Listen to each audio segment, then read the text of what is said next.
Zumba dance American കൾച്ചറിൽ develop ചെയ്തതാണ് എന്നുള്ള വലിയൊരു സത്യം നമുക്ക് മനസ്സിലായി. അമേരിക്കൻ കൾച്ചറിൻ്റെ ഭാഗമാണ് സൂംബ ഡാൻസ്. സത്യത്തിൽ അങ്ങനെ ആയിരിക്കും. അമേരിക്കയിലായിരിക്കും അത് ചിലപ്പോൾ ഒറിജിൻ ചെയ്തിട്ടുണ്ടാവുക. അതായത് അവിടെ ഉള്ള ആരെങ്കിലും ആരംഭിച്ചിട്ടുണ്ടാവും. ഈ നിങ്ങളുടെ മതവിശ്വാസികൾക്ക് ചിലപ്പോൾ അയാൾ വലിയ പണ്ഡിതനായിരിക്കാം. ഞാനത് അയാളെ മണ്ടൻ എന്ന് വിളിക്കാൻ ആഗ്രഹിക്കുന്നു. വിഷമം തോന്നിയിട്ട് കാര്യമില്ല. കാലത്തെണീറ്റ് എല്ലാ അമേരിക്കക്കാരും സൂംബ ഡാൻസ് കളിക്കുമെന്നാണോ ആ വിഡ്ഢിയായിട്ടുള്ള മനുഷ്യന്മാർ വിശ്വസിച്ചുകൊണ്ടിരിക്കുന്നത്?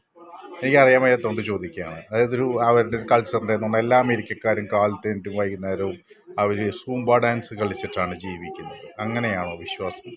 നമ്മളിവിടെ എന്താ പറയുക, പ്രാർത്ഥിക്കുന്നത് പോലെ അവിടെ സൂംബ ഡാൻസ് കളിച്ചുകൊണ്ടിരിക്കുക അങ്ങനെയാണോ? അവിടെയുള്ള ഒരാൾ കണ്ടുപിടിച്ചു. നിങ്ങൾ ചികിത്സയ്ക്ക് പോകുമ്പോൾ അതിലുള്ള ഓരോ അസുഖങ്ങളും ഡയഗ്നോസ് ചെയ്ത് തന്നെ ട്രീറ്റ്മെൻറ്റ് കണ്ടുപിടിച്ചത് അമേരിക്കല്ലേ? നിങ്ങൾ എന്താ എടുക്കാണ്ടിരിക്കുമോ? ഇല്ലല്ലോ. അതിനാണ് കണ്ണട വെച്ചിട്ട് ഈ വർത്തമാനം പറയണ്ടല്ലോ. അപ്പോൾ ഈ വക പറഞ്ഞ പരിപാടികൾക്കൊന്നുമില്ല. അതായത് നിങ്ങൾക്ക് ആവശ്യമുള്ളിടത്ത് മാത്രം ഇമാതിരി വർത്തമാനം പറയുന്നതിന് ചെറ്റത്തരം എന്ന് തന്നെ വിളിക്കണം. അതിനെ അക്ഷരം മാറ്റി വിളിക്കാൻ പറ്റാത്തത് കൊണ്ടാണ് നിങ്ങളിത് ചെയ്യുന്നത്. ശരി, നിങ്ങൾക്ക് ആവശ്യമുള്ള രീതിയിൽ വളച്ചൊടിക്കാനല്ല നിങ്ങളുടെ മതഗ്രന്ഥങ്ങളുള്ളത്. നിങ്ങൾ ബുദ്ധിമാന്മാരായിട്ട് നിങ്ങൾ ബാക്കിയുള്ളവർ മണ്ടന്മാരായിട്ട് ചിന്തിക്കരുത്.